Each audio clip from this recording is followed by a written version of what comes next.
Hey there, Sharon Horne-Ellstrom here. Welcome to day 96 of our annual Get Your Goals annual challenge. This year we're focusing on all different things, goals and objectives, getting what we want out of life and doing one thing every day to help us do that.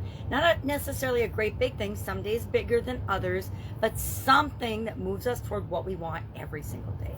So this month, the month of April, I think just like last year, we focused on spirituality as well, because Easter's in April usually, and so it's a great month to think about our thoughts and beliefs around the area of spirituality. And I personally define spirituality as my connection to something bigger than myself.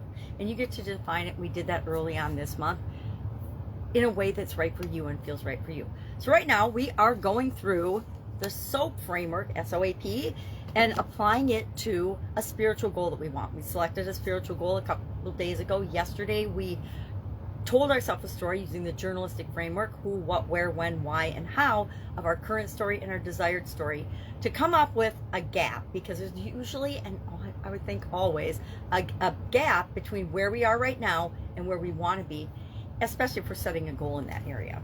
So my goal is to heal from brokenness, and I had to first define what does that mean to me, and then I did who, what, where, when, why, and how, and then for my current story, and my who, what, where, when, why, and how for my desired story.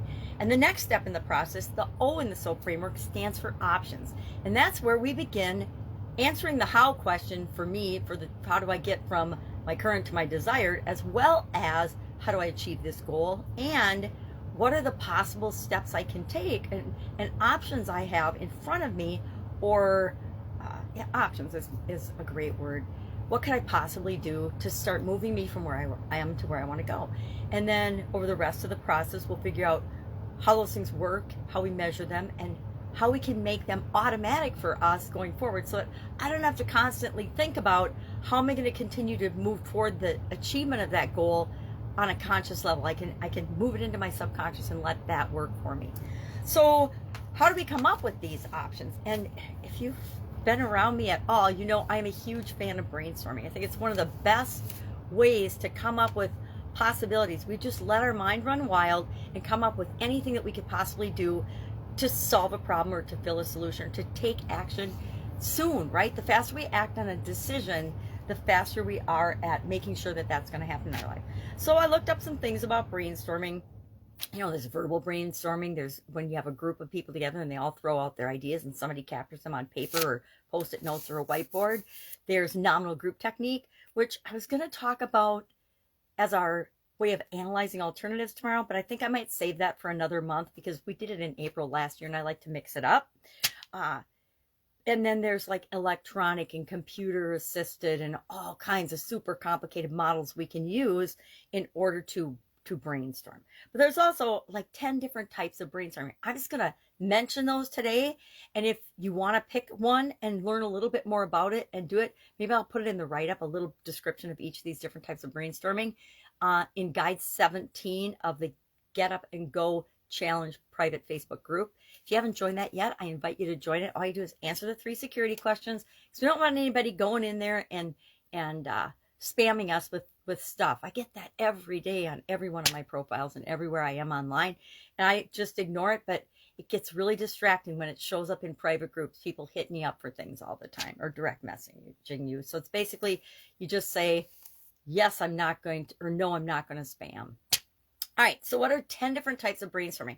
And let's cover our action item first today. Of course, our action item, again, if you've followed me for any amount of time, is we always come up with at least 10 possible ways to start filling that gap. Now, we're not jumping to this one thing is going to fill the gap altogether. We're looking for all the different possible ways we can start moving toward filling that gap.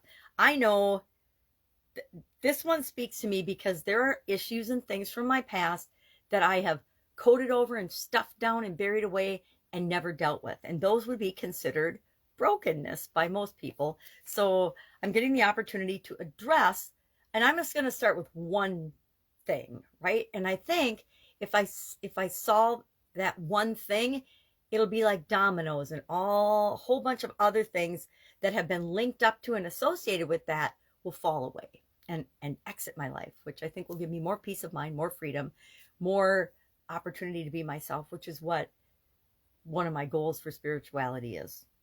So what are some of these types of brainstorm? So all we're going to do is brainstorm 10 things. Your action item today is to make a list of 10 things, either in your, like I have my book for this year's challenge, or no, this is last year's challenge book, right? Got a little big. And this one probably will too. I might have to have 2 books this year because this one I'm using is a lot smaller. All right. So what are some of these brainstorming techniques? So you're going to just write down 10 and then just share one. Share one in the comments below. Or if you want, you can share 3, because we're going to circle 3 today that are the ones we want to analyze and look at tomorrow to really decide, how are we going to move forward on which one are we going to move forward on, I guess. So today, what are some 10 types of different brainstorming? And I've talked about all these before, but again,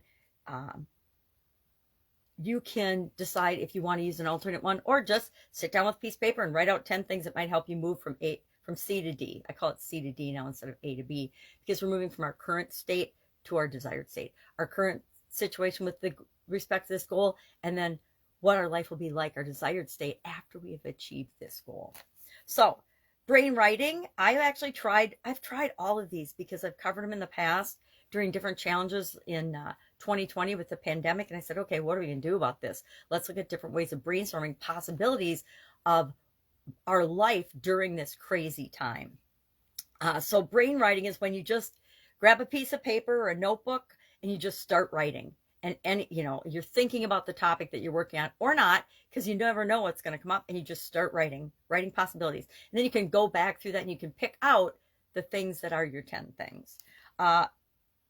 Rapid ideation, that's when everybody just throws out ideas, or if you're just brainstorming by yourself, you just throw out ideas. You can set a timer. You don't have to. I'm not a big timer setter, but you can set a timer for, say, 5 minutes or 10 minutes, and you write out, or maybe even 3 minutes, as many ideas as you can possibly come up with. And usually you can get to about 5, and then it starts to get a little more challenging and harder to come up with brainstormed options. Figure storming, that's when we use pictures to help us brainstorm. Electronic image method. Oh no, that's not electronic. It's eidetic image method. I don't remember that one. Online brainstorming means, and brain netting, when you go online and you do brainstorming and look for ideas from other people. I think that's always a good thing to do. Round robin, when everybody, if you're doing it with a group, takes a turn and says, now there's nothing, and I never would say, don't ask other people for ideas. If you're having conversations with people that you trust and love and care about, or value their opinion, hey, I set this goal for myself, and I'm looking for action items or things that I can do to move me toward that. Maybe somebody has worked with a coach or a consultant or taken a course that they got a lot of value out of, and maybe that's just another piece of information for your 10 ideas. I just said round robin. The step ladder technique, mind mapping, starbursting, and then change of scenery. I find it helps me a lot when I'm brainstorming to do like a change of venue, meaning I'm changing where I'm doing my work or where I'm thinking. I like to go to the park. I like to go sit down by the riverfront or the lakefront, or walk out to something called the dike here. It's a old bridge that used to go across the St. Croix River, and halfway there, I like to go out there and sit on one of the benches, or just not right now because it snowed again last night. But normally in the summertime, well, spring, summer, and fall, I love to go out there and walk and just sit and think and brainstorm and plan how I want things to be, or just visualize or meditate. All those things I like to do out there. So find a place, a change of venue, somewhere different. They don't call it change of scenery, somewhere else that you can do it. Maybe just open a window and sit by a window with the sun shining on your face to brainstorm your list. So what are we doing today? 10 things. 10 things to get us from our current situation to our desired situation with respect to this spiritual goal. Any questions? Hit me up. Otherwise, I'll be with you tomorrow. Have a great day. Have fun with this. This is a fun activity because you're not committing to anything. You're just coming up with ideas of how you could start to fill that gap.